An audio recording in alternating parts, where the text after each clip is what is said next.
हिंदी सुलभ भारती छठी कक्षा। आज हम देखेंगे पाठ 8वां जन्मदिन। इसके लेखक है प्रेम स्वरूप श्रीवास्तव। तो बच्चों देखो, जन्मदिन बहुत ही एक आनंदमय त्यौहार है हमारे लिए। श्रीवास्तव जी का जन्मदिन 11 मार्च 1929 जौनपुर खरौना।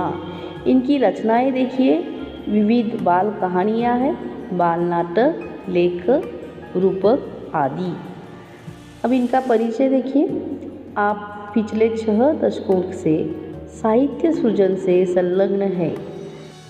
प्रस्तुत कहानी में पानी के महत्व को बताकर उसकी बचत की ओर ध्यान आकर्षित किया गया है। गर्मी पड़ने लगी थी, धीरे धीरे उसके तेवर तीखे हो चले। सूरज आग बरसाने लगा, मगर इन सब से बेखबर बबलू अपने में ही मस्त था। उसे बाथरूम में घुसे आधा घंटा हो चुका था। शावर के नीचे उसकी धमा चौकड़ी मची हुई थी। कभी तो वो शावर के साथ नल की टोटी खोल देता।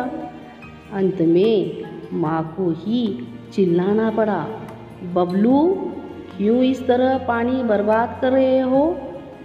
माँ, मैं ऐसा कुछ भी नहीं कर रहा हूँ, मैं तो बस नहा रहा हूँ।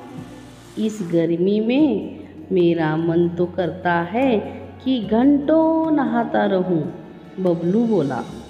बबलू की इस आदत से उसके माता पिता दोनों परेशान थे। वह मंजन करते समय देर तक पानी बहाता रहता। स्कूल में भी उसे अपनी इस आदत के कारण डांट खानी पड़ती। वह वहाँ की नल की टोटी भी अक्सर खुली छोड़ देता। एक पानी की ही बात नहीं थी, बिजली के साथ भी यही होता। वह कमरे में न हो तब भी पंखा खुला रहता, तो कभी कूलर बंद करना भूल जाता। कभी वह पढ़ते पढ़ते सो जाता, तब भी बल्ब जलता रहता। माँ को ही बुझाना पड़ता।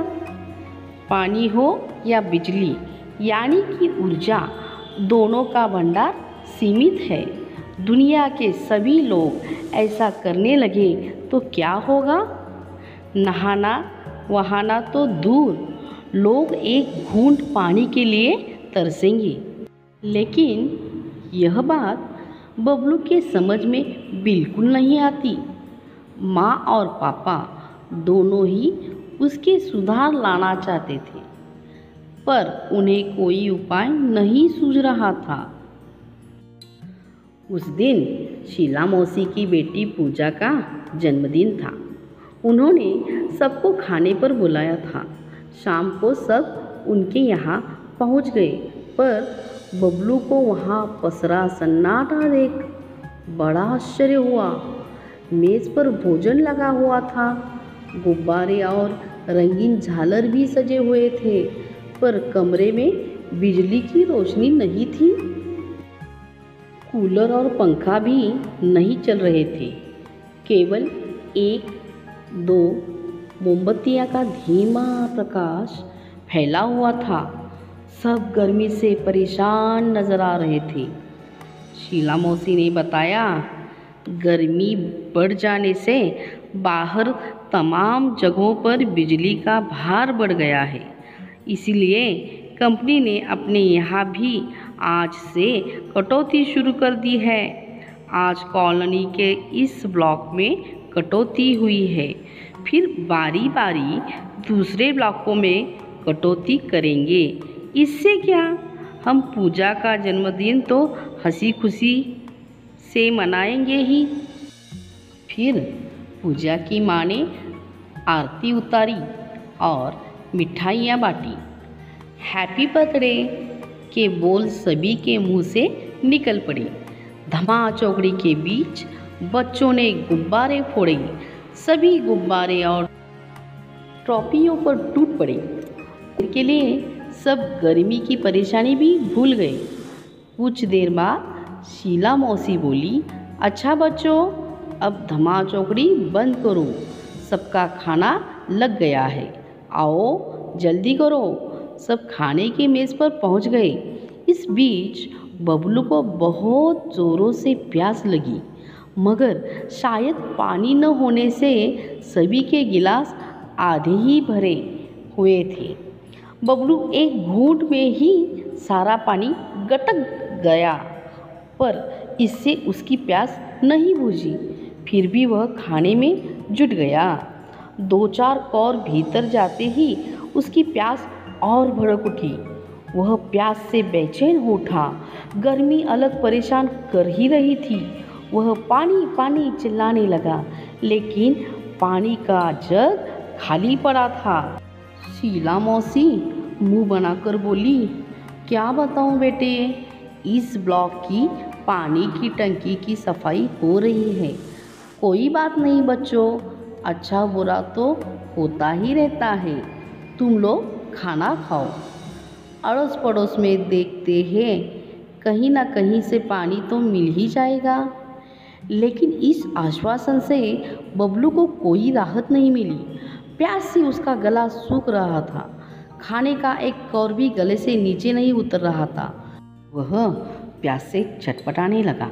आज पहली बार प्यास का अनुभव करने से तो उसे पानी मिलने वाला नहीं था। जैसे आज पानी को तो बबलू से अपनी बर्बादी का जी भर कर बदला जो लेना था। अब तो बबलू क्या तमाम बच्चों का धैर्य जवाब देने लगा था। तभी एक चमत्कार हो गया। अचानक बिजली आ गई, कूलर पंखे चलने लगे, कमरा बिजली की रोशनी से जगमगा उठा। सभी बच्चे खुशी से चिल्ला उठे। मगर बिजली आने भर से तो प्यास बुझने वाली नहीं थी। अंकल को भी अचानक कुछ याद हो गया। वे खुशी से बोल उठे, अरे बच्चों, मैं तो भूल ही गया था कि बड़े वाले पानी के कूलर में पानी भरा हुआ है।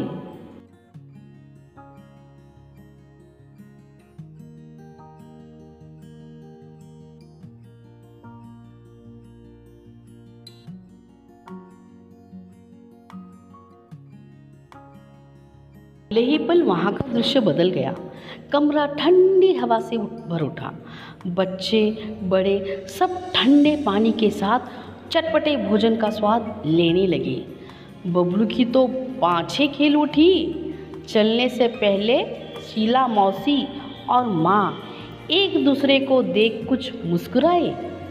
इस मुस्कुराहट के पीछे छिपा रहस्य बबलू नहीं समझ पाया। घर पहुंचने पर माँ को बबलू किसी सोच में डूबा दिखाई पड़ा। बबलू कुछ नहीं बोला। शीला मौसी के यहाँ जो घटना हुई वह अब भी उसकी आंखों के आगे घूम रही थी। अपने आंगन की गौरिया की प्यास से खुली चोंच, बाहर सड़क की नाली में जीभ निकाले हाफता हुआ टॉमी, शीला मौसी के यहाँ प्यास से सूखता उसका गला, पंखा कूलर ज़रा देर के लिए बंद रहने पर बहता पसीना, बहुत कुछ नहीं।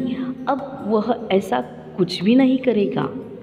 माँ, कल से मुझे आंगन में किसी बर्तन में पानी भरकर रखना है। माँ हंसकर बोली, तेरे कारण पानी बर्बाद होने से बचे तब न रखे। माँ, अब पानी की एक बूंद भी बर्बाद नहीं होगी। बबलू आत्मविश्वास से भरकर बोला। मगर बबलू कभी यह नहीं जान पाया कि शीला मौसी के यहाँ जन्मदिन की पार्टी में जो कुछ हुआ वह एक नाटक था। उसे सबक सिखाने के लिए माँ ने चलने से पहले शीला मौसी को फ़ोन पर बबलू की इस आदत के बारे में बता दिया था।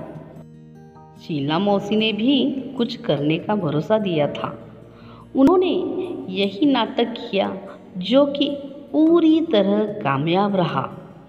अब तो बबलू खुद भी अपने दोस्तों को समझाता है कि पानी और बिजली अनमोल है, इन्हें भविष्य के लिए बचा कर रखो। अंत में बच्चों देखो, बबलू भी समझ गया है, पानी और बिजली का भंडार सीमित है, उचित उपयोग करें। अब देखेंगे शब्दार्थ। जन्मदिन इस पाठ की शब्दार्थ: बेखबर, अनजान, भंडार, खजाना, तमाम।